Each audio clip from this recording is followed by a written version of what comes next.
97,6 FM in Radio, sumber informasi terpercaya. Selamat pagi buat Supradin Radio semuanya nih. Apa kabarnya nih ya? Selamat hari Jumat juga buat Supradin Radio semua. Hari Jumat yang mendung, sendu-sendu gimana gini ya. Tapi tetap harus semangat ya supaya bisa beraktivitas dengan lancar hari ini. Apapun aktivitasnya, mau ada yang kerja, ada yang sekolah gitu ya. Semoga bisa selesai dengan aman gitu. Oke deh, kembali menyapa dari ruang siar LPP in Radio kantor Gubernur Kepulauan Bangka Belitung lantai 3 nih ya. Ada Uki akan menemani kamu hingga pukul 11 nanti dalam program Ku Cinta Babelku nih Supradin Radio. Dan seperti biasanya di hari Jumat kita akan ngobrolin seputar dunia kesehatan ya. Dan seperti biasanya juga nih ada narasumber-narasumber kece yang langsung datang dari Rumah Sakit Umum Daerah Insinyur Soekarno Kepulauan Bangka Belitung nih Supradin Radio. Nah, kalau misalnya kita kemarin ngomongin tema-tema tentang penyakit ya, kali ini kita fokusnya sedikit kepada anak-anak bayi ini ya.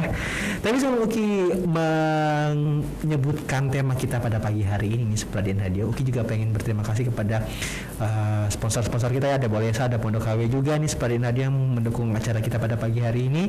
Terus juga buat kamu nih yang pengen ikutan bergabung ngobrol bareng kita bertiga ya pada pagi hari ini, bisa menghubungi ke 0812-717-9760 atau bisa menuliskan pertanyaan kamu di kolom komentar Facebook di laman pemerintah Provinsi Kepulauan Bangka Belitung atau di komentarnya RSUD Insinyur Soekarno Babel ya. Terus juga kamu juga bisa mendengarkan In Radio via streaming ya di aplikasi In Radio yang bisa diunduh di Google Play Store, namanya In Radio 97,6 FM. Oke. Nah, kali ini kita kedatangan dua bidadarinya RSUD Soekarno Babel ya. Ada Mbak Dona Mariana, AMD Kepala Tim Perinatologi NICU Rumah Sakit Umum Daerah Insinyur Soekarno Babel, dan juga Mbak Eka Yuliani AM Kep yang juga merupakan tenaga kesehatan dari Ruang Perinatologi RSUD Insinyur Soekarno Babel ya. Halo Mbak. Halo. Boleh dengar suara indahnya dulu? Indah banget sih. Iya, boleh nih. Ini dua orang kita yang pada pagi hari ini ya yang akan menjelaskan atau berbagi informasi ya terkait tema kita, yaitu pelayanan keperawatan pada bayi dengan berat badan lahir rendah atau mungkin disingkat BBLR ya, nantinya kita akan nyebut gitu. Soalnya nih seperti radio kita tahu bahwa setiap orang tuh pasti pengen ya melahirkan anak-anak yang sehat, yang normal gitu.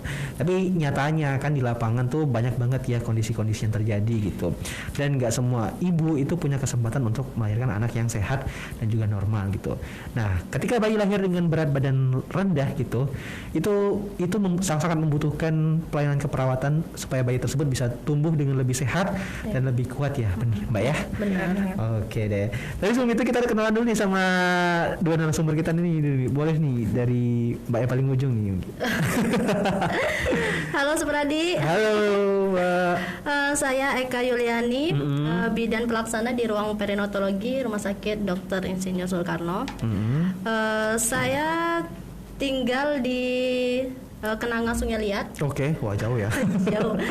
Saya lahir di Tobuali tanggal 24 Juli 1992. Wah. Udah tua ya. Juli ya. Iya. Oke, yang mau ngasih kado ulang tahun boleh langsung ke RSUD. Oke, Mbak Eka?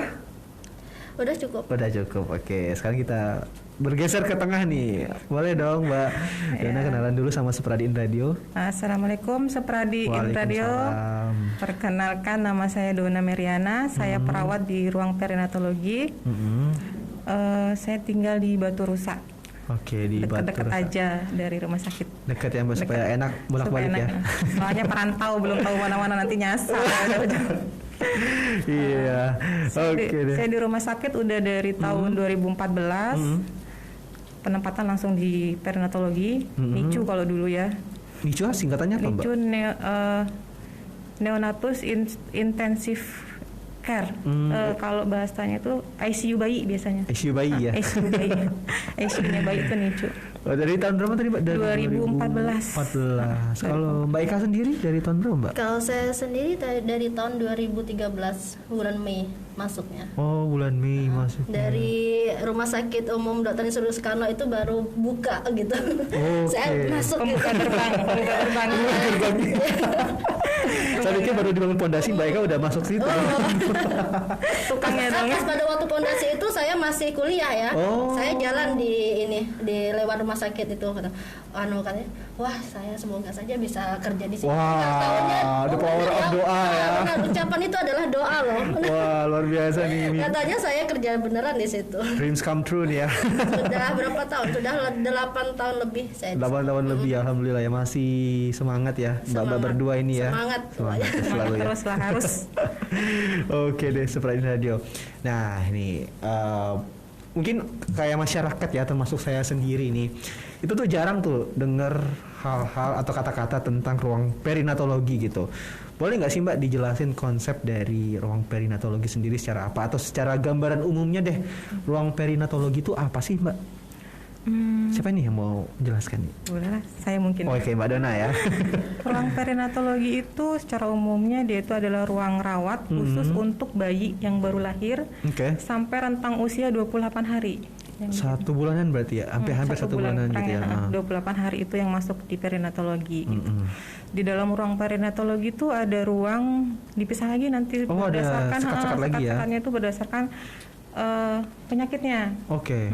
Kalau untuk NICU itu yang ICU bayi tadi tuh, neonatus intensive care tadi itu, dia itu untuk bayi-bayi yang dengan sakit sedang ke berat, yang butuh alat bantu nafas, kayak gitu ya, untuk penanganan yang lebih lah. Terus untuk yang satunya lagi tuh ruang bayi itu untuk bayi-bayi biasanya yang udah pemulihan, yang persiapan pulang, yang udah habis dirawat di NICU pemulihan, nanti dimasukin ke ruang bayi itu biasanya untuk yang ngelatih minum, kayak gitu nanti masuk ke ruang bayi rawat biasa gitu.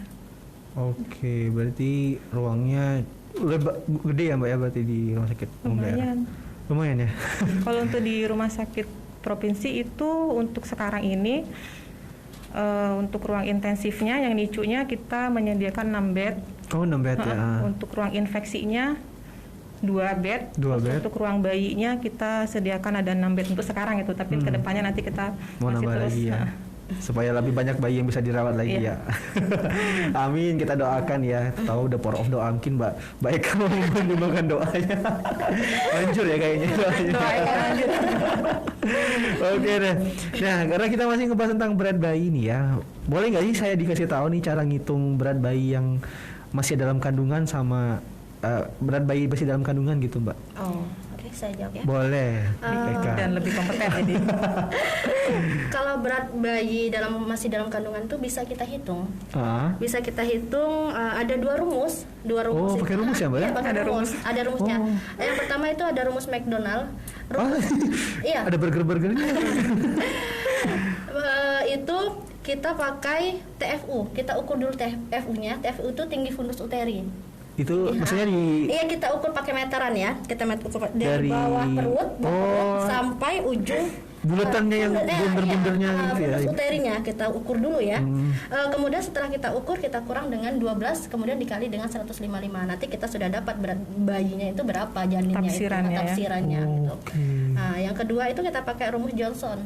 Nah, rumus ini sama sih sepertinya dari TFU tadi, kemudian dikurang ada N-nya. N-nya ini ada 11 itu kalau belum masuk pintu atas panggul. Bayi itu kan ada pintu atas panggul nih, kita ibu ya.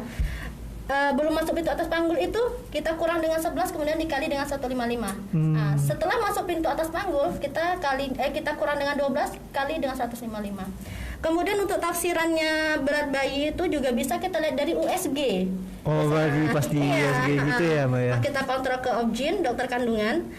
Nanti kan di USG tuh. Nah, biasanya dari dokter obgynnya itu dilihat, ini beratnya sudah segini, beratnya segini gitu. Kalaupun kurang, dokternya pasti sudah menyarankan ibu harus banyak-banyak makan gitu. Nutrisinya harus tercukupi gitu. Makanya kalau untuk ibu hamil tuh harus rutin untuk memeriksakan kehamilannya. Rutin ya Mbak ya. Benar. Mau ke puskesmas boleh. Boleh, ke bidan boleh, ke dokter boleh. Yang Yang penting periksa ke tenaga kesehatan ya. Iya. Oke, itu seperti ada cara menghitung berat badan yang berat bayi yang kalau misalnya masih dalam kandungan ya. Mungkin masih ada yang bingung mau les, boleh nih ke Mbak Eka. Bayar. Canda. Oke deh, seperti Nadia. Nah, sebenarnya kita lebih fokus nih ke perawatan bayi ya dengan berat badan lahir rendah nih atau BBLR nih. Saya pengen tanya nih Mbak, idealnya nih seorang bayi yang baru lahir itu harusnya punya berat berapa sih Mbak supaya bisa dibilang bayi itu normal gitu? Kalau berat ideal normal itu ya untuk umur kehamilan 37 sampai 40 minggu biasanya normal itu untuk berat idealnya itu 2,5 kilo sampai 4 kilo. 2,5 sampai 4 ya. Berarti kalau di rentang itu masuknya normal gitu ya? Iya, normal. Kurang dari 2,5 kilo itu termasuk BBLR, berat badan lahir rendah. Di atas 4 kilo itu BLB, berat badan lahir berlebihan. Gitu.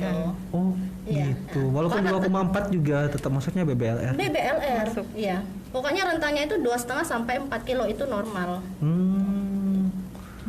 Oke, mungkin Mbak Dona mau nambahin? Cukup ya. Iya sih.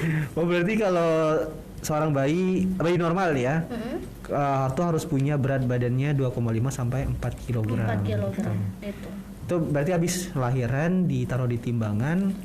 Terus dinilai langsung, gitu ya. Itu habis lahir langsung ditimbang. Habis lahir langsung kita timbang, kita ukur panjang badannya. Gitu. Langsung diukur juga panjang badannya. Iya, panjang badannya. Oke gitu ya seperti ini. Saya belum tahu nih soalnya belum pernah ikutan proses melahirkan. Iya.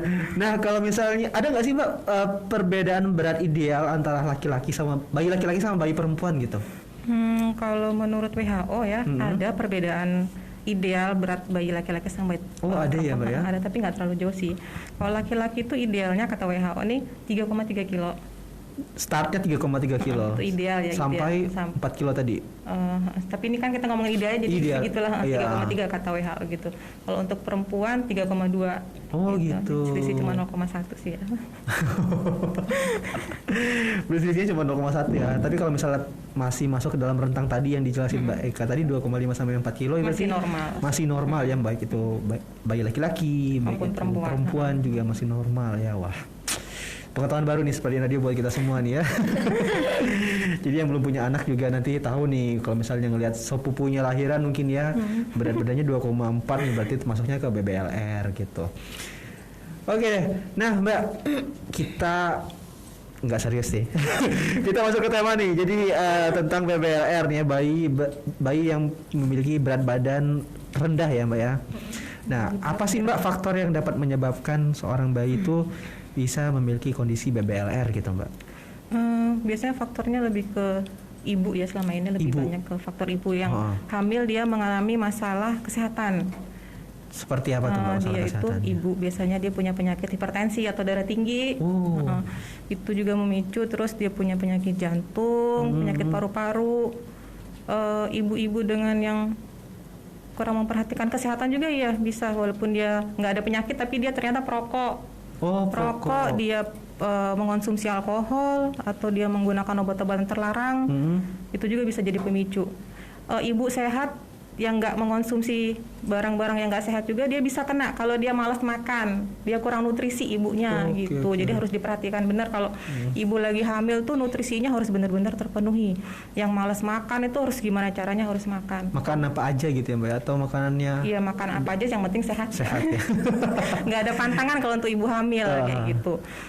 Atau nanti ibu-ibu dengan preeklamsi itu juga bisa memicu. Preeklamsi ini? Preeklamsi itu dia cenderung ada kenaikan tekanan darah, tapi dibarengi ada yang lainnya, gejala lainnya gitu. Biasanya harus lewat cek laboratorium dulu, kayak urinnya ada proteinnya, kayak gitu. Tapi itu ada gejala-gejalanya biasanya di awal. Jadi sebelum kita cek tuh, saya ada gejala awal apa nih? Oh iya kok kakinya bengkak, kayak gitu kok pipisnya sedikit gitu ya, harus cek tuh cepet-cepet cek. Jadi tahu. Untuk mencegah, karena itu bahaya juga untuk ibu sama bayi kalau preeklamsi. Oke, berarti kalau misalnya seorang ibu punya kondisi abnormal nih harus segera cek-cek Jadi harus perhatian juga sama diri sendiri kalau ibu hamil tuh. Gitu. Tuh. Kalau baik ada tambahan mungkin?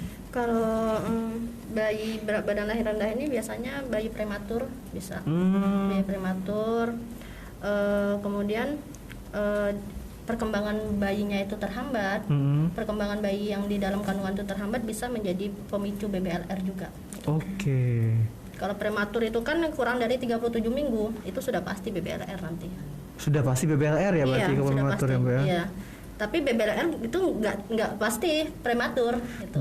Berarti yang lahirnya normal pun juga bisa BBLR. Ya, bisa ada tadi, kemungkinan untuk BBLR karena dia punya kelainan biasanya. Kelainan, ada penghambat pertumbuhan. Ada cacat bawaan juga bisa BBLR tuh. Oke, berarti kalau misalnya prematur tuh lahirnya berapa Mbak kalau boleh tahu? Kurang dari 37 minggu. 37 minggu itu sekitar berapa bulan? 8 bulanan gitu ya? Kan biasanya 9 bulan kalau dari lagunya kan 9 bulan. 34 minggu bisa, gitu, 32 bisa. Lebih dari kurang dari itu juga bisa. Berarti ibu-ibu yang melahirkan secara prematur nih harus siap-siap ya bayinya memiliki kondisi BBLR ya Mbak ya? Iya, harus siap-siap. Gitu. Itu dia seperti radio. Jadi semua ibu hamil ini punya maksudnya punya apa kayak probabilitas kemungkinan Mbak ya Pak? Punya kemungkinan buat memiliki bayinya tuh lahir dengan kondisi BBLR gitu. Nah, untuk itu mari kita jaga-jaga sama-sama ya Mbak ya, makan makanan yang sehat gitu. Harus makan ya Mbak ya. Harus makan. Kita yang nggak hamil aja harus makan ya kalau Terus ini selain ibu biasanya faktor lingkungan juga mendukung ya. Soalnya kalau ibu lagi hamil tuh kalau nggak ada dukungan dari lingkungan gimana ya rasanya. Apalagi perempuan kan biasanya lebih sensitif gitu ya. Suami paling penting harus mendukung. Keluarga kalau misalkan dia tinggal sama keluarga besar itu keluarga juga harus mendukung, harus ngasih support, semangat. Soalnya ada macam-macam tuh ibu hamil tuh kadang ada yang muntah berlebihan. Itu ada yang muntah berlebihan sampai harus dirawat di rumah sakit tuh ada. Itu kadang kan kalau keluarganya yang gimana tuh nggak perhatian kan lemah banget ya itu. Jangan sampai saya kan mental mendaunkan mental ibu tuh jangan sampai. Jadi kalau emang kondisi ibu hamil tuh memang berbeda-beda, ada yang kuat, ada yang lemah kayak gitu kan. Jangan disamain gitu. Karena emang seperti itulah kondisi ibu itu bukan karena dibuat-buat kayak gitu. Jadi untuk support dari keluarga, terutama suami ya, itu memang penting banget. Orang tua gitu, keluarga sekitar gitu ya.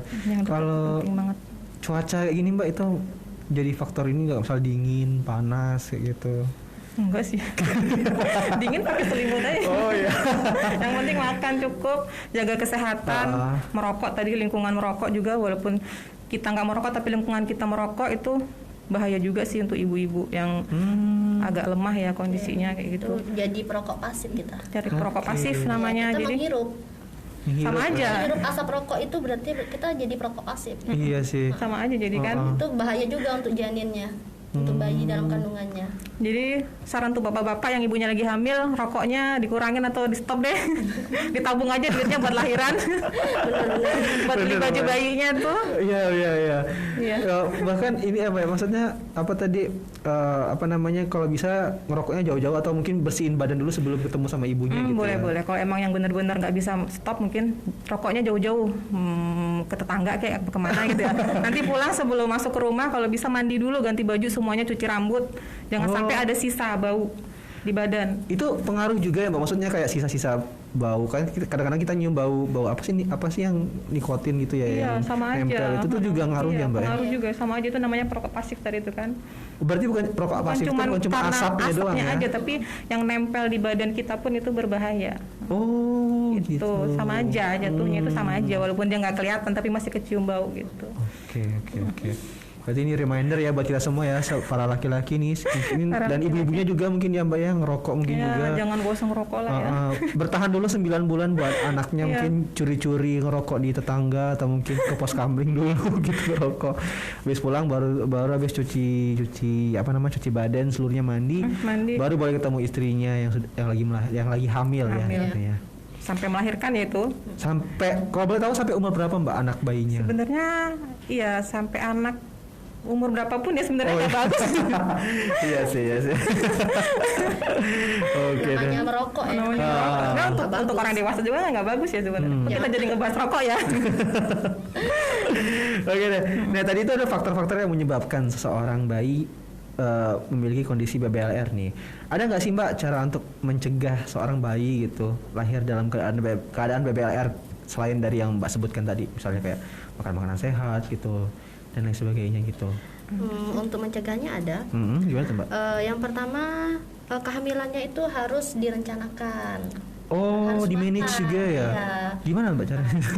Kan kita untuk ibu-ibu, untuk pasangan suami istri yang muda itu pasti sudah merencanakan ya. Harus kompak dulu harus tuh. Kompak, ya. Jangan sampai kehamilan itu tidak diinginkan. Istilahnya kebobolan ya? Oh, istilah zaman now ini kebobolan gitu ya? Kebobolan nih. Sampai yang tidak diinginkan gitu. Kemudian nutrisi selama kehamilan itu sangat penting seperti tadi untuk menjaga agar bayi lahirnya tidak rendah. Kemudian rutin untuk periksa kehamilan. Ke bidan, ke dokter itu harus rutin. Kalau selama kehamilan itu minimal itu 4 kali kunjungan minimal. Selama 9 bulan. Selama 9 bulan, iya 4 kali kunjungan minimalnya loh itu. Kan biasa setiap bulan kalau itu rutinnya. Kemudian tadi menghindari rokok, minuman keras, kemudian ini obat-obatan yang terlarang, dan yang paling penting juga hindari stres, jangan suruh stres ibu hamil gitu. Itu bisa berpengaruh kepada lumayan besar itu. Iya. Gitu. Berarti harus menjaga komunikasi juga ya antara keluarga ibu hamil, suami ibu hamil gitu ya. Supaya ibunya nggak stres, nggak punya beban pemikiran berlebihan gitu ya di kepalanya ya. Soalnya udah punya beban, maksudnya punya tanggungan di perutnya gitu, punya tanggungan di pikirannya juga tuh jadi double gitu ya Mbak ya. Saya penasaran nih sama memanage kehamilan nih. Itu maksudnya kayak merencanakan saya mau hamil di bulan segini kayak gitu atau gimana Mbak memanage kehamilan tuh? Merencanakan kehamilan ini kehamilan yang benar-benar kita rencanakan, kita inginkan gitu. Jadi kan kalau kita merencanakan kehamilan, kita lagi hamil nih kita pasti happy. Emang diharapkan. Emang diharapkan kehamilan itu kan. Tetapi kalau misal kehamilan itu tidak direncanakan, nggak tahu ya kebobolan tadi. Kita pun nggak tahu kita ini lagi hamil atau enggak. Gitu. Biasanya kan baru ketahuannya baru 5 bulan, udah 5 bulan, 6 bulan kita nggak tahu nih. Karena kondisi tubuh kita aneh gitu ya, baru periksa. Baru periksa. Taunya, pas rentang waktu 5 bulan itu ada nggak asupan gizi yang kita makan atau gitu. Ternyata seperti itu. Jadi ada nggak asupan gizi yang kita makan, ada nggak asam folatnya cukup nggak gitu nutrisinya untuk bayi gitu. Makanya itu sangat penting merencanakan kehamilan yang matang itu. Soalnya dari bulan pertama pun sudah sangat berpengaruh ya sama janin ya. 3 bulan pertama itu sangat berpengaruh pada pembentukan janinnya. Oke.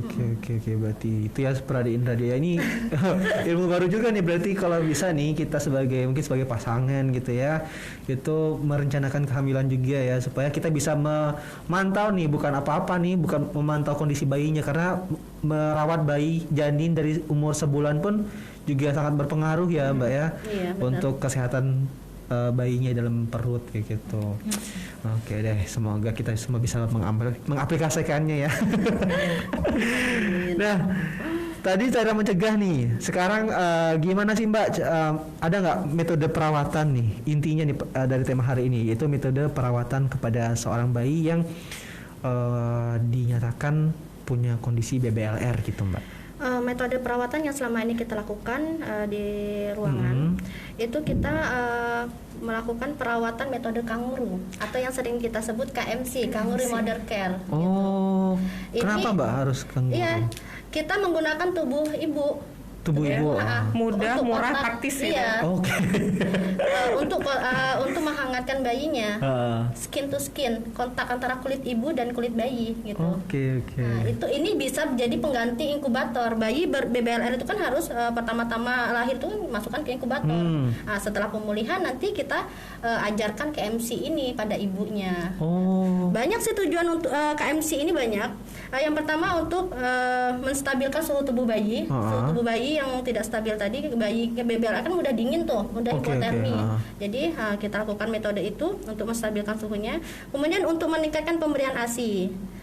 Ini yang penting untuk nutrisinya.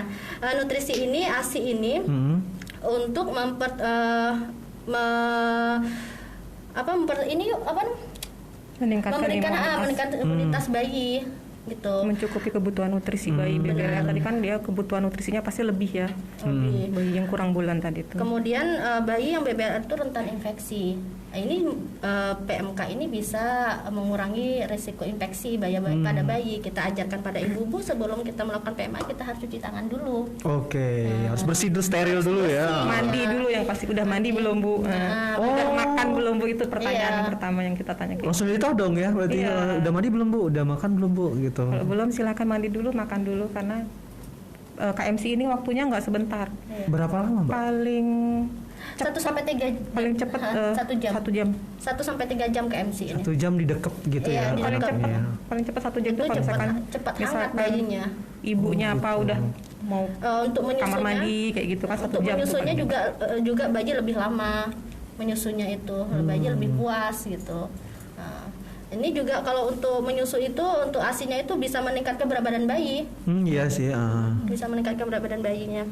Kemudian untuk infeksi sudah, untuk menggangguan pertumbuhan dan perkembangannya ini bisa untuk ini mengurangi gangguan perkembangan dan ini aja gangguan perkembangan dan pertumbuhan bayi yang BBLR tersebut. PMK ini bisa gitu. Kemudian untuk ikatan bonding antara ibu dan bayi. Iya sih. Gitu. Karena makin deket ya, makin deket, disayang. Bayi pun ngerasa disayang. Ibu pun jadi lebih pede untuk merawat bayi yang bayi kecil seperti itu kan. Gitu. Jadi tumbuh ya rasa sayangnya gitu. Kalian anak bayi itu kayak wah anak saya ini. Iya, walaupun mungkin kecil kan gitu. Jadi bayi juga merasa disayangi. Jadi kontak dari ibu tersebut itu kita lakukan PMK.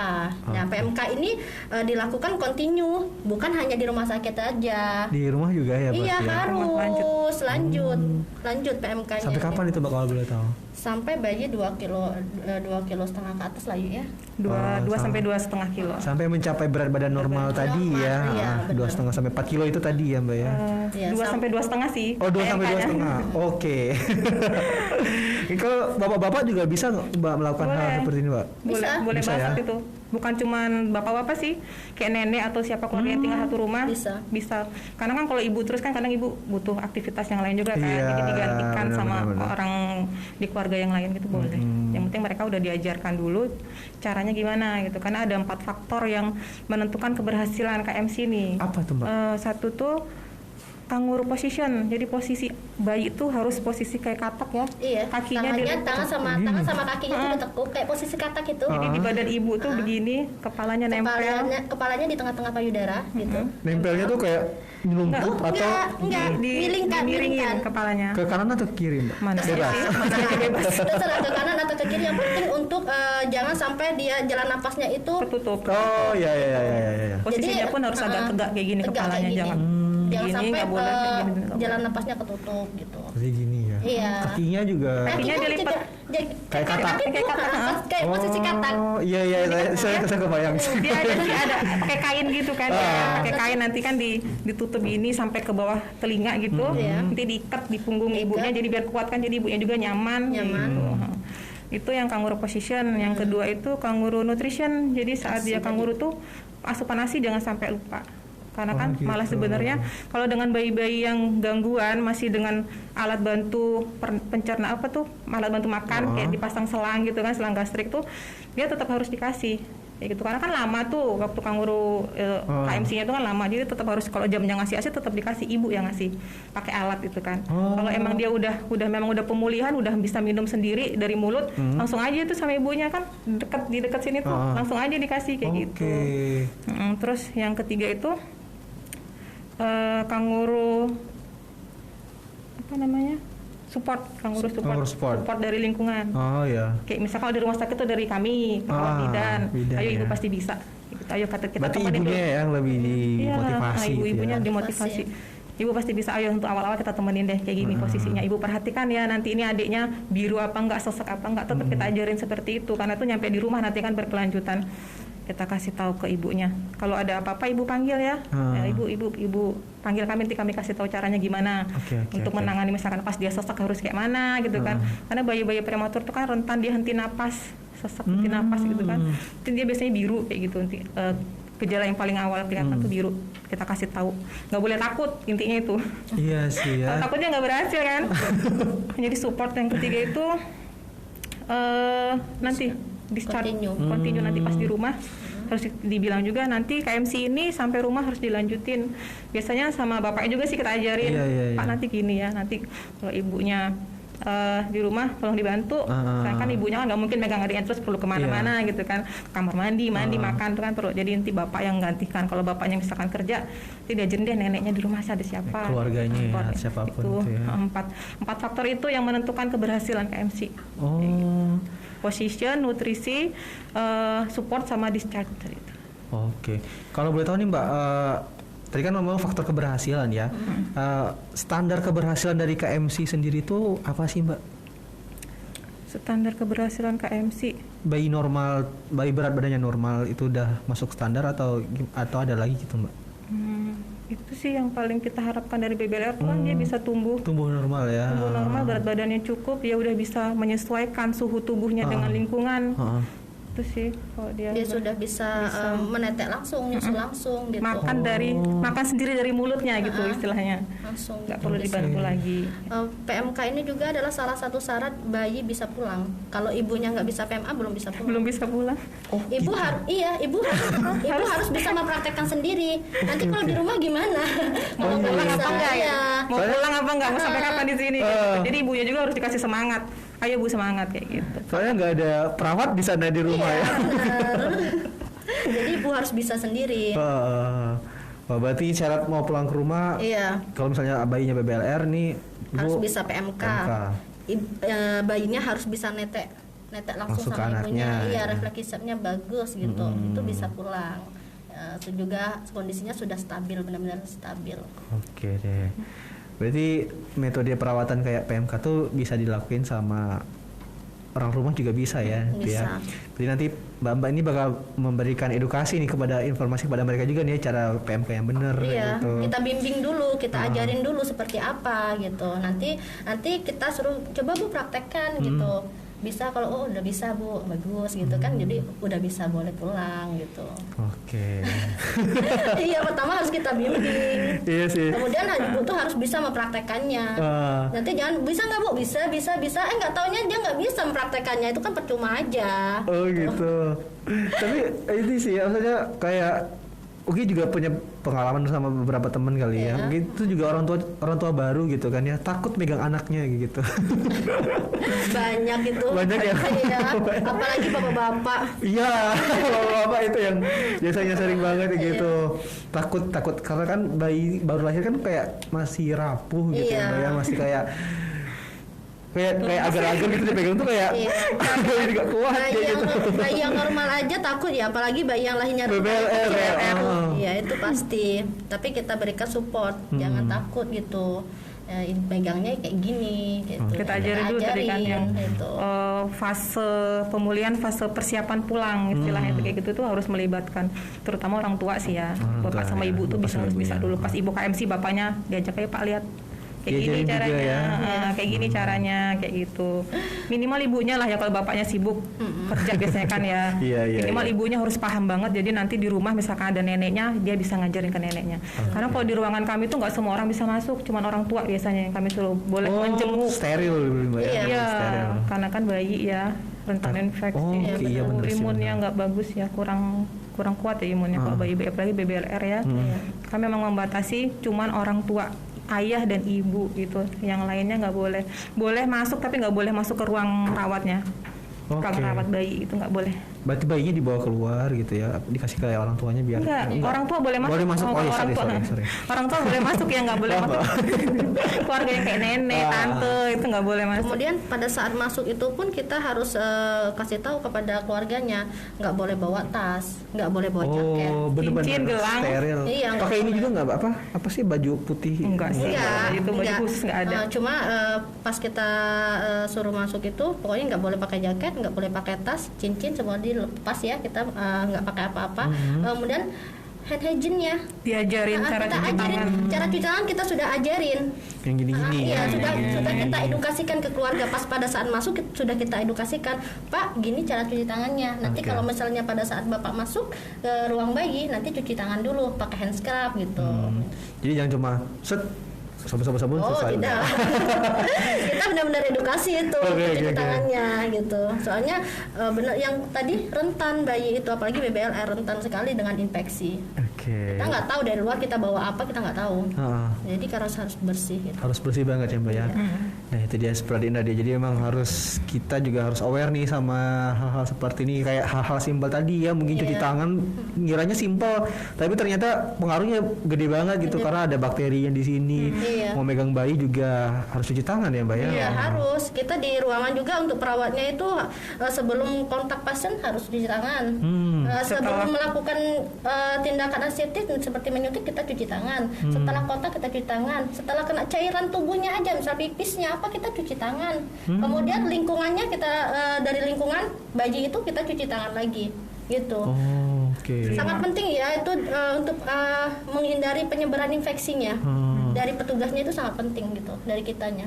Jadi saya bisa bayangin di depan ruangan mbak-mbak ini ada wastafel gede banget berarti. Enggak, kita pakai hand scrub. Hand scrub. Hand scrub yang itu. Hand scrub ya. Enggak langsung selalu ke air sih, tapi ada hand scrubnya biar praktis gitu ya. Tapi tetap ada nanti berapa kali hand scrub baru cuci tangan atau tangannya kotor banget cuci tangan. Oke. Nah, apalagi kalau kena pipis tadi. Soalnya itu juga ini ya, mau keluar juga ya. Iya benar. Nah, itu ya seperti Nadia metode perawatannya. Jadi mungkin ada yang mau kurang mau tanya-tanya lebih lagi nih, boleh nih nanti tanya-tanya ke mbaknya berdua ini ya. Kak, tadi Mbak Eka sempat menyebutkan kayak komplikasi gitu nih ya terhadap anak-anak yang lahir dalam kondisi BBLR gitu. Kalau boleh tahu nih Mbak, apa aja sih Mbak macam-macam komplikasi yang bakal dialami seorang bayi ini dengan kondisi BBLR nih? Mungkin boleh Mbak Eka atau Mbak Dona nih mau. Saya aja. Boleh. Untuk komplikasi pada BBLR ini ada beberapa muncul ya. Apa tuh, Mbak? Beberapa muncul seperti gangguan pernapasan. Anosmia ya apa bahasa COVID-nya tuh gangguan pernapasan biasanya bayi BBLR ini kita gunakan alat bantu napas gitu. Itu kayak apa namanya? Iya, CPAP. Kita biasa menggunakan alat bantu napasnya CPAP. CPAP itu yang kayak selang doang gitu ya Mbak? Atau? Bukan, itu kalau selang doang itu nasal kanul. Nasal kanul. Nasal kanul. Kalau CPAP ini emang alat bantu napas, ada mesinnya. Susah ya kalau harus ada alatnya kalau. Iya. Gitu. Ada mesinnya, kita pakaikan sungkupnya kecil cuma ke hidung aja. Cuma di sini doang. Iya, cuma ke hidung aja. Kebayang sih Mbak. Kebayang ya. Kebayang ya. Kemudian hipotermi, mudah kedinginan bayi BBLR ini. Berarti harus diselimutin. Iya, makanya kita masukkan ke dalam inkubator untuk perawatan pertamanya. Masukkan inkubator. Kemudian dia bisa juga hipoglikemi. Hipoglikemi ini kekurangan gula dalam darahnya. Itu. Kemudian gangguan pencernaannya, gangguan menyusunya itu pasti gangguan gitu. Soalnya kan organ-organ tubuhnya itu kan belum matang, belum sempurna pada BBLR yang prematur ini. Apalagi yang prematur kan, yang belum cukup bulan. Kemudian ada dia anemia, ada banyak lagi sih. Tapi kalau gangguan-gangguan seperti gangguan perkembangan itu ada juga. Gangguan penglihatan, gangguan pendengaran bisa. Sampai ke bayi berat lahir rendah itu yang prematur, itu gangguan penglihatan, gangguan pendengaran itu bisa juga untuk komplikasinya. Makanya pada saat pasien masuk nih dengan prematur, berat badannya rendah kan, biasanya dokter spesialis anaknya itu pasti melakukan screening atau deteksi dini. Secara menyeluruh ya? Iya, secara menyeluruh deteksi dininya, misalnya untuk mata, untuk pendengarannya nanti dikonsulin ke dokter spesialis mata, konsulin ke dokter spesialis THT, konsulin lagi ke dokter jantungnya gimana, normal apa enggak, gimana matanya, normal atau enggak, kemudian gimana telinganya, normal atau enggak gitu. Soalnya bayi BBLR ini dengan prematur itu organ-organnya itu belum matang sempurna. Itu. Kemudian untuk komplikasinya yang lebih ekstrim itu pendarahan intravenikuler. Kalau sudah pendarahan itu mungkin ada rintangan lagi ya sama dokter spesialisnya instruksinya. Kemudian kalau misal seandainya kita dari komplikasi tersebut tidak dilakukan penanganan yang optimal, maka bisa terjadi kecacatan bayi ataupun sampai dia kematian. Oke. Jadi kita harus benar-benar harus benar-benar menangani bayi dengan berat badan rendah ini dengan komplikasi yang bermacam-macam gitu. Wah, saya dengerinnya saya merinding. Iya benar, soalnya organ tubuh bayi yang prematur dengan lahir rendah itu rendah itu belum sempurna semuanya. Seperti kulitnya tipis, nggak ada lemaknya di kulitnya itu, jadi dia mudah kedinginan, mudah hipotermi. Oh, kelihatan ya ini darahnya gitu ya. Iya. Gitu ya. Oh. Pembuluh darahnya juga nimbul. Tipis, kulitnya transparan kalau kami bilang ya kulitnya. Kulitnya transparan. Iya benar.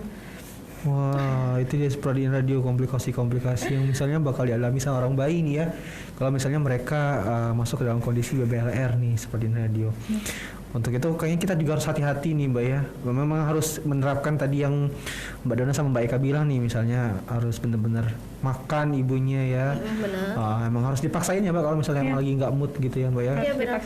Apalagi kalau misal ibu hamil yang dengan HEG. HEG itu apa Mbak? HEG itu hiperemesis gravidarum, dia muntah berlebihan. Pada 3 bulan pertama itu ada yang ibu hamil yang mengalami HEG, muntah berlebihan itu nggak bisa makan. Dia makan minum air putih aja dia muntah. Gimana mau makan? Itu yang butuh perawatan. Itu yang butuh sampai perawatan. dirawat di rumah sakit itu ibu-ibu yang seperti itu. Karena kan nutrisi tetap harus masuk. Iya. Dapat mana lagi lewat infus. Iya sih, edaran ya. Untuk nutrisi ini harus dipaksakan. Mau bayinya sehat atau enggak gitu. Iya sih. Itu ya seperti ini ya, semoga tetap semangat nih buat para ibu-ibu yang lagi hamil di luar sana nih ya, yang lagi mendengarkan juga nih. Semoga selalu semangat ya untuk kelahiran dedek bayinya, semoga sehat selalu. Sehat semua. Sehat semua, karena kalau saat seorang ibu mengandung itu dia nggak cuma membawa dirinya sendiri ya, tapi juga membawa seorang membawa nyawa lagi satu lagi dalam tubuhnya. Keren banget sih ibu-ibu ini. Pas banget ini bahas tentang keibuan menuju hari ibu nih ya, sebentar lagi tanggal 22 Desember. Iya benar. Ya semangat buat ibu di luar sana nih. Nah, kalau misalnya tadi kan Mbaknya nyebut bayi yang normal pun punya kemungkinan buat itu ya, buat lahir BBLR juga nih Mbak ya. Itu kalau boleh tahu nih Mbak, banyak nggak kasus-kasus yang terjadi pada bayi normal gitu? Bayi yang lahir secara normal tapi ternyata setelah ditimbang berat badannya rendah, kurang gitu. Kasusnya kalau di rumah sakit kita terakhir ada 1 ya. Satu ya. Cuman kalau di seluruh Indonesia mungkin banyak ya. Karena itu kan penyebabnya biasanya karena kelainan genetik. Kalau yang genetik tuh kayak misalkan kelainan bawaan, kelainan bawaan kayak gangguan masalah di kromosom kayak Down syndrome itu penyebabnya salah satunya. Jadi janin di dalam perut ibu tuh mengalami terhambat pertumbuhannya. Pertumbuhan janin terhambat namanya ya. Itu kalau yang dia cukup bulan tapi berat badannya kurang. Gitu. Kecil pada masa kehamilannya. Kecil berarti ya Mbak ya. Tadi pengaruhnya ke ini juga tadi ya, mungkin kurang nutrisi juga. Iya benar. Untuk faktor penyebabnya sih sebenarnya lebih kurang sama ya dengan bayi prematur kayak gitu. Kalau untuk yang bayi yang terhambat tadi UGR kami nyebutnya, itu bahasa kerennya UGR. Intrauterine growth restriction. Agak-agak bahasa Inggrisnya agak kacau. Bahasa Inggrisnya agak kacau. Itu UGR kami nyebutnya. Bayi-bayi yang cukup bulan tapi berat badannya kurang. Memang ada kelainan genetik. Terus biasanya bayi yang kembar ya. Bayi kembar juga bisa. Karena kan kalau bayi kembar kayaknya lebih rentan ya untuk terjadi. Soalnya baginya bagi apalagi kalau kembarnya 45 gitu ya. Ada ya Mbak, pernah ada kembar 45? Ada sih, di mana ya? Kalau di Indonesia paling banyak 5 ya kalau nggak salah ya. Di Bangka Belitung nggak pernah ada? Nggak ada. Dua sih selama ini masih dua. Masih 2 ya? 2. Masih bayinya kecil. Banyak bayi kembar itu yang berat badan lahirnya itu rendah. Kalau bayi kembar itu Mbak bisa kemungkinannya dua-duanya rendah atau satunya rendah satunya normal gitu? Sedikit sih biasanya ini berat badannya selisihnya itu selisihnya banyak. Ada yang satu misalnya satunya 14, satunya 12 gitu. Satunya 11 gitu, nggak banyak selisihnya, nggak ada misalnya satunya 2 kilo, satunya 1 kilo, enggak ya. Terlalu jauh ya. Terlalu jauh. Biasanya gitu. Iya. Siapa tahu satunya kan suka ngambil makanan adiknya.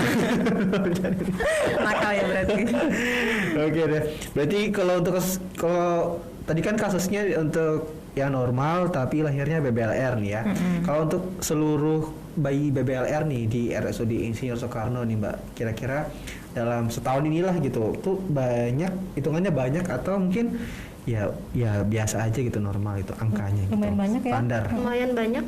Setengah ya, lebih kurang setengah dari pasien yang masuk ke perinatologi rumah sakit provinsi itu bayi dengan BBLR itu termasuk bayi yang rujukan dari rumah sakit lain ataupun bayi yang lahir di rumah sakit provinsi. Oh gitu. Jadi lumayan banyak ya. 50%-an 50% lah itu lebih bayi BBLR semua yang masuk. Berarti maksudnya untuk di Bangka Belitung sendiri tinggi gitu Mbak ya untuk kondisi seperti ini gitu ya Mbak ya. Kalau keseluruhan di Bangka Belitungnya kami kurang tahu juga sih ya. Iya, maksudnya kalau dari rumah sakit. Kalau dari rumah sakit pasien yang masuk ke perinatologi sejauh ini sih lebih kurang ya setengahnya lah, setengah pasien yang masuk itu adalah dengan kasus BBLR gitu. Oh, kira-kira ada kesinambungan nggak sih Mbak antara BBLR sama stunting yang lagi di pemerintah gitu? Stunting ada sih ya. Penghambatan pertumbuhan itu ada sih, pasti ada. Itu untuk jangka panjangnya. Jangka panjangnya gitu ya. Pertumbuhan ke depannya. Makanya pada saat bayi berat badan lahir rendah ini benar-benar dipantau pertumbuhan dan perkembangannya, diukur berat badannya berapa, panjang badannya berapa, tingkat rupanya berapa, itu benar-benar diukur. Itu makanya ada KMS-nya, ada bukunya itu, makanya harus imunisasi. Ada imunisasi, itu wajib. Itu harus, mau bayi BBLR, mau bayi cukup bulan, itu harus wajib imunisasi. Kalau untuk bayi BBLR ini malah ada alat ukur khusus. Iya. Grafik Penton namanya dia. Jadi dari dia lahir usianya tuh dihitungnya dari usia PMA ya.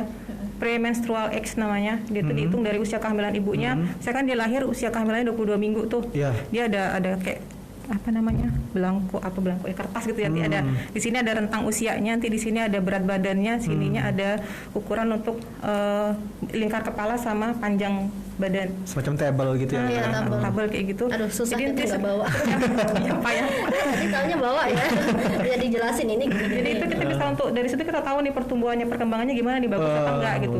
Nanti dia misalkan usia lahir dia 22 minggu tuh usia kehamilannya. Di situ kita ada tuh 22 di situ.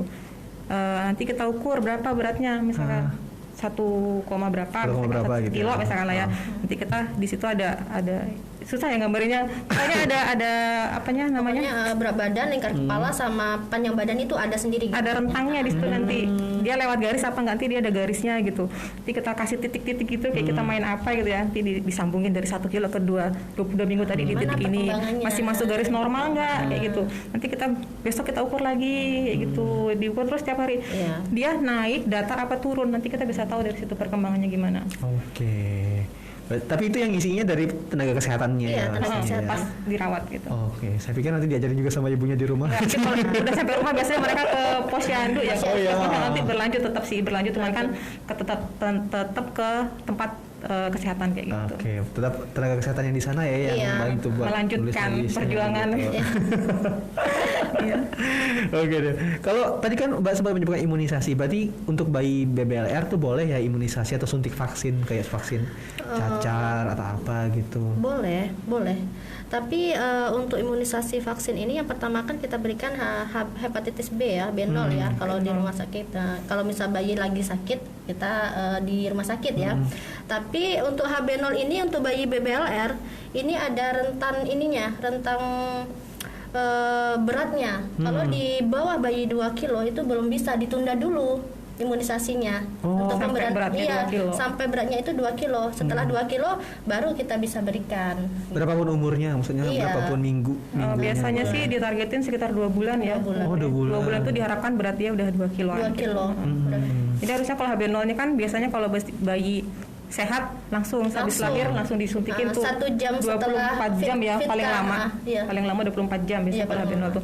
Memang tuh bayi-bayi prematur tadi rentangnya bisa sampai dia usia 2 bulan, diharapkan usia 2 bulan tuh beratnya udah sampai 2 kilo. Karena gitu kalau di bawah 2 kilo itu nggak ada fungsi vaksin tersebut. Vaksinnya itu nggak bisa berfungsi dengan baik gitu. Jadi percuma gitu istilahnya dikasih. Makanya ditunggu 2 bulan 2 bulan sama berat 2 kilo gitu ya. Itu untuk vaksin pertama. Untuk yang selanjutnya itu sesuai jadwal. Ya. Terus biasanya kan dokternya karena dia udah tahu kan prematur nih, nanti dikasih jadwal lagi nih, nanti tanggal sekian ya gitu. Jadi beda rentangnya sama bayi-bayi yang cukup bulan lahirnya. Yang penting vaksin gitu, harus imunisasi itu. Mau dia BBLR, mau dia cukup bulan harus vaksin. Gitu. Apalagi BBLR dia rentan dengan penyakit kan. Iya, makanya butuh booster ini ya dalam tubuhnya ya gitu ya, buat melindungi dia dari macam-macam penyakit gitu. Oke, seperti tadi itu dia ya, berarti untuk yang mau ngasih vaksin ini kepada adik-adik bayinya nih di BBLR memang sangat disarankan ya, tapi syarat dan kondisinya tadi 2 kilo ya, 2 kilo minimal ya Mbak ya. Minimal 2 kilo beratnya. Itu supaya siap supaya biasanya bisa bekerja dengan baik ya vaksinnya bisa bekerja. Oke deh. Nah, saya pernah mendengar pertanyaan seputar menjemur bayi dalam kondisi BBLR sih Mbak. Boleh nggak sih Mbak dijemur gitu? Apa emang sangat disarankan buat dijemur? Nah, kadang-kadang ibu-ibu kan kalau pagi-pagi anak bayinya tuh jalan-jalan sambil disuapin makan gitu kan ya, dijemur gitu. Nah itu tuh kalau untuk bayi BBLR sendiri ada syarat-syaratnya nggak sih untuk ngejemur bayinya atau sama aja gitu? Kalau untuk bayi BBLR khususnya prematur itu pada masa perawatan pada minggu-minggu pertama itu tidak boleh dijemur sama sekali karena dia harus masuk inkubator. Suhunya harus stabil. Matahari di luar, lingkungan di luar itu kan bisa berubah-berubah. Malahan nanti malah timbulnya bahaya untuk bayinya. Soalnya bayinya kan rentan dingin gitu. Kecuali kalau misalnya bayinya sudah sehat, sudah boleh pulang. Nanti kalau di rumah ya boleh. Gitu. Sama pagi-pagi ibunya mau ada matahari jemur sebentar gitu, boleh. Itu juga bagus sih untuk mengurangi bilirubin dalam darahnya atau mengurangi biasanya bayi kuning gitu. Oh ya, kuning pada bayi ya. Ini bisa mengurangi. Kalau masih perawatan itu tidak boleh, kecuali kalau sudah pulang ke rumah sudah sehat boleh. Kalau sudah pulang pun maksudnya kayak tadi beratnya harus berapa gitu, nggak baru dijemur, atau udah pulang besoknya boleh nih langsung dijemur nih gitu? Boleh sih, nggak harus ya, nggak harus ini ya, nggak harus ada rentangnya berapa. Yang penting kita lihat situasinya aja. Bayi yang sebelum pulang tuh kan pasti kita udah ada observasinya dulu tuh biasanya di ruangan kita observasi dulu badan dia tuh udah stabil belum suhunya. Kita keluar dulu dari inkubator, misalnya udah sehat tuh, udah bisa minum sendiri, alat bantu napas sudah nggak ada, kita turunkan dari inkubator kalau istilahnya kami tuh nyebutnya, kita taruh di box, kita selimutin pakein baju kayak bayi biasa, kita observasi 1 jam pertama bagus nggak suhunya, hipotermi nggak di bawah 36,5 nggak suhunya gitu, ternyata aman bagus, oke kita lanjutin sampai 24 jam, ada nggak rentang dia itu selama 24 jam itu suhunya turun, kalau ada mungkin kita perhatikan lagi lingkungan, AC-nya hidup nggak, dingin apa nggak, hujan apa nggak, itu juga jadi faktor penyebab ya dia kedinginan. Terus nanti kalau itu oke kita tambahin selimut deh, coba 1 jam kita cek lagi tuh, ternyata udah naik suhunya, oh berarti bagus. Kita lanjut lagi biasanya sampai 2-3 hari kita observasi kayak gitu. Kalau emang dia udah bagus tuh nggak terlalu banyak, nggak terlalu sering dia hipoterminya, atau mungkin lebih bagus dia nggak pernah hipotermi ya, boleh pulang kayak gitu. Jadi emang kita udah observasi dulu sebelum dia dipulangin tuh. Banyak observasinya, jadi kayak gitu. Berarti kan emang dia udah siap tuh menerima dunia luar, gitu. Boleh pulang di rumah. Kalau pas panas sekitar jam 7 jam 8 ya. Itu kan tapi 7 jam 8 berarti ya nggak boleh di atas jam itu ya. Terlalu panas soalnya kalau bayi prematur kan kulitnya tipis ya. 7 jam 8 itu kita lihat kalau emang cuacanya memang cerah boleh lah, tapi kalau mendung-mendung dikit nggak usah deh ya. Siang soalnya kan masih tetap ya bayi prematur. Suhu tubuhnya masih belum stabil ya. Benar. Oke, itu ya lihat situasi sama kondisi ya. Sama mungkin bisa konsultasi juga ya sama tenaga kesehatan yang misalnya dok saya mau jemur ini boleh nggak gitu ya, atau mau ngapa-ngapain gitu ya. Oke deh. Nah, boleh tahu nggak sih Mbak, selama merawat ini ngerasanya capek nggak sih kalau bolak-balik kayak gitu? Capek tuh pasti ya, tapi dinikmati aja lah. Dinikmati aja ya. Sebenarnya kalau kita kerja, dinikmati aja. Sebenarnya kalau kita kerja bayi, kita rawat dari yang bayi kecil terus dia pulang sehat tuh rasanya seneng banget gitu. Padahal bukan kita gitu, tapi itu rasanya tuh lain gitu. Ada kepuasan tersendiri. Oh iya. Nah, dia kita, pulang nih gitu. Pulang gitu, seneng kitanya. Bayi yang kemarin yang kita rawat dengan gangguan ini udah pulang, udah sehat. Sehat kita, lagi ya. ada kepuasan tersendiri bagi petugas kesehatannya. Wah, ini luar biasa nih kerjanya nih, dari hati nih. Oke, dan selama menghadapi ibu-ibu yang datang ke rumah sakit nih Mbak, ada nggak sih pernah dengar hal-hal yang mungkin out of the box atau mungkin kayak loh kok ibu ini bisa mikir kayak gini sih, atau sejenis mitos-mitos kayak gitu selama bertugas di RSUD Insinyur Soekarno nih Mbak? Mitos ya, mungkin biasanya ibu-ibu tuh suka takut bawa pulang anaknya karena beratnya belum sekian kayak gitu ya. Itu lumayan banyak sih. Dia ibu-ibu tuh berpikir beratnya harus 2 kilo kayak gitu. Loh kok udah dipulangin kan anak saya masih 1,6 misalkan, udah boleh pulang nih kayak gitu. Padahal itu nggak benar sih ya, karena syarat untuk dia boleh pulang itu bukan karena beratnya, karena dia udah mampu beradaptasi gitu ya. Beradaptasi, dia udah bisa nafas sendiri itu bayinya, udah nafas normal kayak kita gitu kan, nggak butuh alat nafas lagi, udah nggak pernah lagi sesek-sesek, nggak pernah lagi henti napas, karena kan bayi prematur itu rentan tuh henti napas ya, karena paru-parunya belum matang tadi itu kan. Dia udah bisa nafas sendiri, dia udah bisa makan dan minum sendiri lewat mulut ya. Nah itu terus ini ada target juga sih dari kita tuh, berat badannya harus naik sekitar 10-30 gram ya. Per harinya itu harus naik segitu gitu. Jadi kan itu nanti dokternya ada ngitung nutrisinya harus dikasih berapa gitu kan selama sehari. Terus tadi tuh suhu yang harus stabil tadi itu kan, yang kita observasi selama 2-3 hari itu dia stabil di ruangan tanpa inkubator, dia udah bisa menyesuaikan diri, udah pulang walaupun beratnya kadang masih 1,5 kilo kayak gitu, 1,6 ada kita pulangin 1,5 kilo itu ada. Tapi emang ibunya kita yakinin lagi KMC itu yang penting ya, sampai kelupaan KMC-nya. KMC tadi itu yang penting untuk menjaga suhu tubuh di rumah. Ibunya udah yakin ngerawat, KMC-nya udah mantap, ibunya udah berani pulang sehat tadinya, nggak balik-balik lagi kecuali dia pas kontrol ya. Kan ada habis pulang tuh masih ada jadwal kontrol. Kalau bicara tentang mitos tadi ya, nambahin bicara tentang mitos, ada saya ketemu langsung sama keluarga bayinya rendah, berat badannya rendah ya, udah pulang kan sudah kita ajarin nih cara PMK-nya gimana, ini gimana. Kan ada mbah-mbah biasanya. Nah itu mungkin ya, karena kepercayaan masih orang-orang tua ya. Tua itu biasanya mbah-mbahnya itu ini bayinya kecil, harus dikasih botol, diisi air anget, itu dikasih lampu atasnya, itu kayak ayam kali ya. Botol sama air anget tuh untuk apa Mbak? Itu untuk menghangatkan kalau orang zaman dulu. Ya, padahal itu nggak usah dilakukan ya, kan kita sudah ajarkan PMK tadi, metode kanguru KMC tadi ya.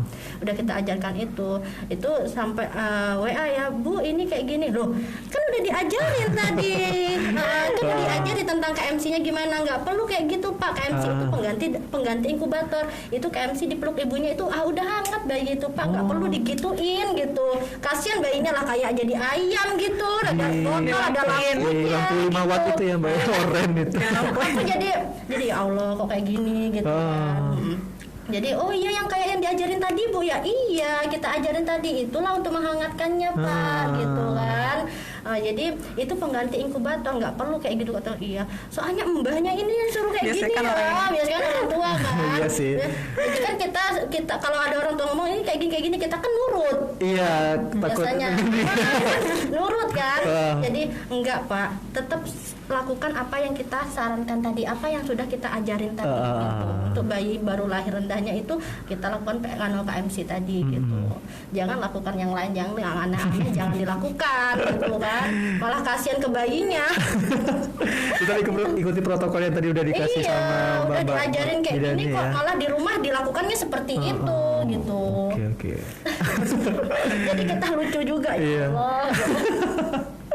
Iya sih, nah ini seperti tadi mungkin edukasi baru, informasi baru nih ya, jadi nggak perlu kasih kayak berarti mungkin mikirnya kayak kan inkubator kan kayak gitu juga gitu ya, ngasih ada cahaya-cahaya redup-redupnya gitu buat ngangetin gitu ya, sampai rumah juga pengen tetap anget bayinya di kayak gitu ya. Gitu. Padahal kalau menurut Mbak Dona tadi ya, kalau bayinya udah bisa beradaptasi duluan udah boleh pulang artinya gitu ya, nggak perlu lagi hal seperti itu ya. Karena kan udah ada KMC tadi ya, itu tetap dilanjut di rumah kan, tetap dilanjut KMC itu. Terus ada lagi nih biasanya tuh banyak ternyata. Baru ingat ini bilangnya kalau bayi prematur itu, bayi BBLR yang bayi kecil tuh nggak bisa minum katanya. Jadi mereka suka kebingungan kan ngasih minum, padahal tuh nggak, kan udah kita latih sebelum pulang kan udah belajar minum langsung ke ibunya gitu.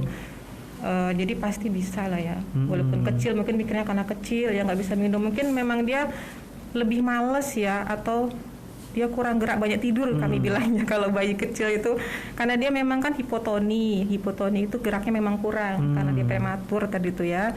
Jadi mungkin dia agak kebanyakan tidur gitu. Itu bukan karena dianya nggak bisa menyusu langsung lewat mulut, tapi karena memang kondisinya memang kayak gitu. Jadi gitu ya. Orang tua harus sering-sering ngebangunin. Kalau dia tidur, waktunya minum ya dibangunin, dipaksain, diganggu-ganggu kayak gimana, apa dikelitikin gitu telinganya, atau udah jamnya makan. Biasanya gitu. Kita ajarin mau oral masyarakat ini kan dipijit-pijit sininya, itu biasanya ibu juga kita ajarin waktu untuk dia pulangnya. Jadi harus bisa oral massage tadi itu untuk merangsang supaya bayinya tuh lebih pintar lagi untuk minum kayak gitu.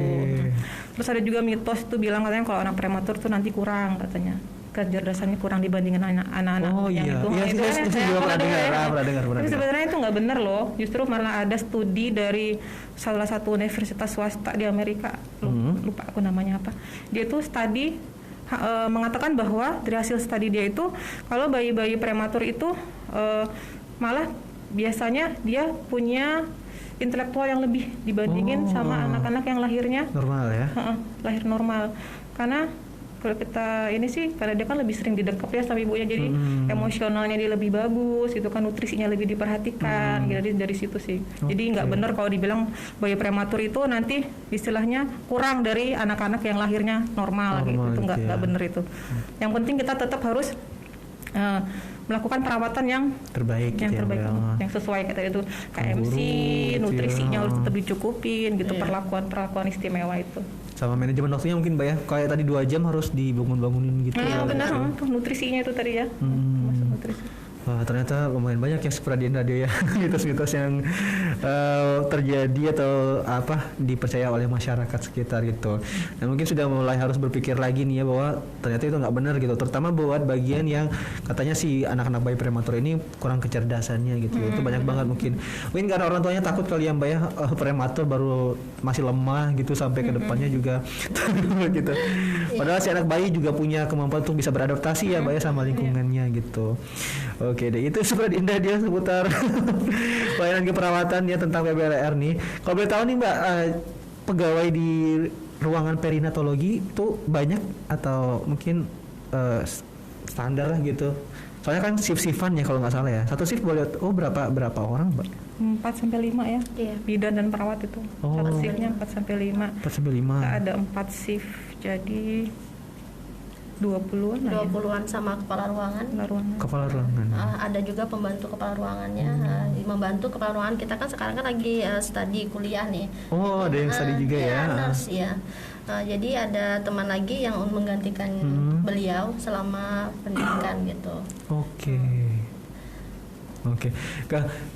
Itu tadi jumlah pegawai berarti alhamdulillah, maksudnya bisa saling backup lah ya selama kita kerja sama tim.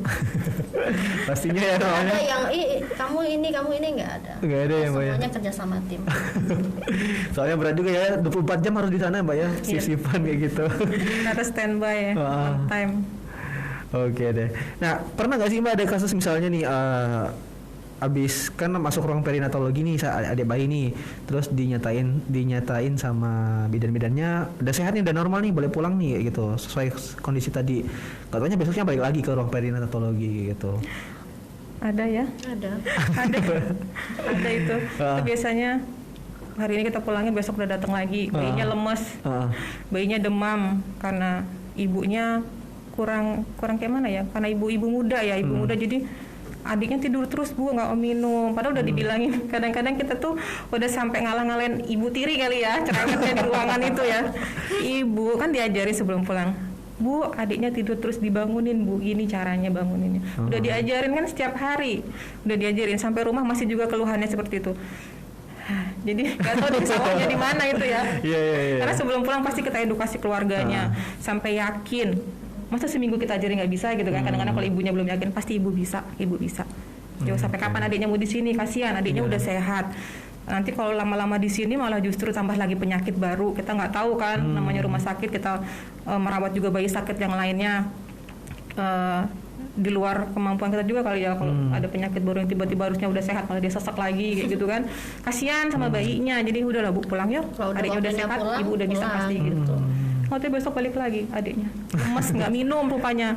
Ibunya tadi dia tidur terus nggak mau minum, alasannya kurang peran aktif dari ibu sih biasanya. Takut tadi tuh, takut rasa takutnya itu yang harus bener-bener dibuang gimana ya. Mungkin belum terbiasa kali ya Mbak ya, mungkin kebanyakan juga anak pertama mungkin ya. Iya benar, anak pertama ibunya masih muda. Iya. Kalau bayi BBLR ini itulah peran aktif dari orang tua. Orang tua yang harus ekstra. Iya, harus ekstra benar. Itu cuma ibu-ibu orang tua yang istimewa yang diberikan itu. Wah. Iya benar banget itu.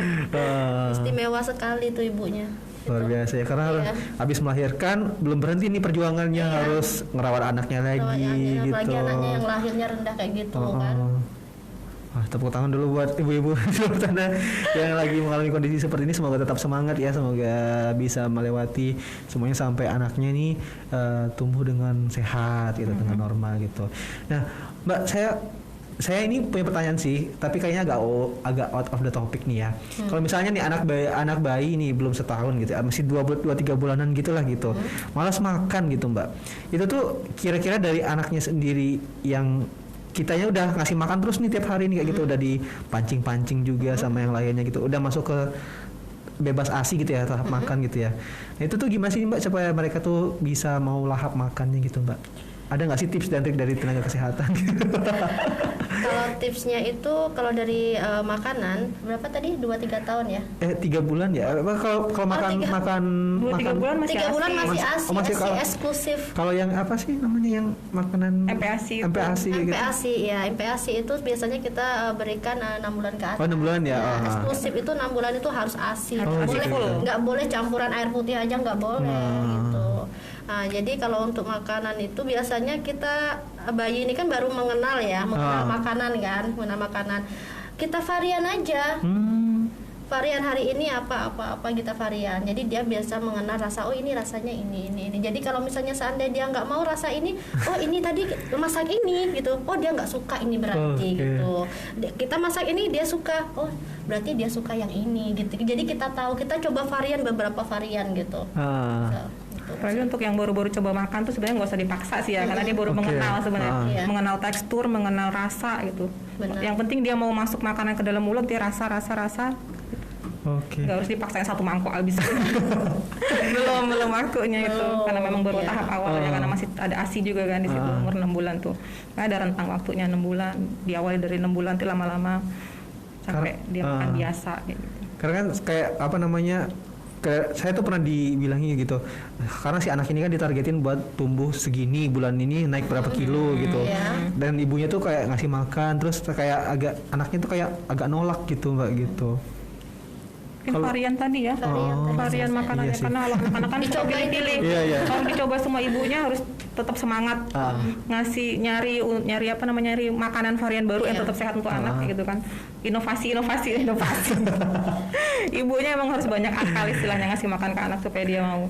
Nah, kan anak kan gampang bosan ini aja, atau rasanya mungkin dia kurang suka dicampur apa, biar manis campur buah atau apa gitu. Yang penting tetap sehat ya, jangan terlalu banyak gula gitu. Pokoknya yang sukanya manis dikasih gula sama aja loh. Nanti anaknya jadi diabetes. Bisa ya Mbak kalau bayi 6 bulan kayak gitu kena diabetes juga ya Mbak? Kalau kebanyakan gula gitu ya? Biasanya itu bukan dari 6 bulannya sih, nanti pas dia udah usia 3 tahun 4 tahun tuh, kalau terlalu banyak asupan gulanya diabetes juga ya Mbak ya. Oke nih Mbak, ini ada satu pertanyaan masuk sih Mbak ke WhatsApp-nya InRadio nih ya. Mau nanya tentang kematian neonatal dan juga morbiditas nih, maksudnya apa sih Mbak gitu? Kematian neonatal kematian neonatal ini itu maksudnya kematian neonatal di Enggak tahu sih, ini izin Bang tanya, kematian neonatal dan morbiditas ini maksudnya kayak gimana? Ada artinya seperti apa sih Mbak gitu? Kalau kematian neonatal ini banyak penyebabnya ya, banyak penyebabnya. Makanya kita ibu-ibu hamil atau petugas kesehatan seperti kita ini harus mengurangi angka tingkat kematian tersebut gitu.